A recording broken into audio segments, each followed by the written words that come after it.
Hello guys! Mag-uulam naman ngayon tayo ng pritong isda at pritong talong. Favorite yan ng papa. Basta kailangan may toyo kalamansi. Pero ako masusto ko ang bagoong na may kamatis. Tapos may nilabong okra. Lutos kay naman. Gang sarap. Sa pagpiprito, inuna ko ang talong. Baka may nakikita ang ibang putahe. May iba pa talaga akong niluluto, kaya ganyan kadumi na yung kalan. Pero wag nyo naman akong i-judge, lilinisin ko naman yan after.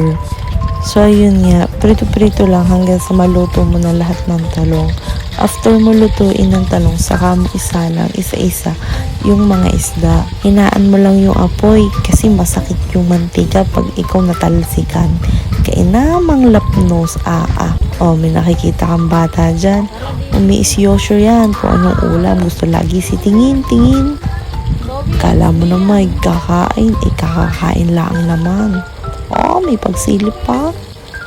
Hindi talaga ako ganun kagaling na magluto ng isda, pero pinipilit ko kasi alangan naman laging puro karne. Makikita mo dyan, tanong mo, labsak ang isda.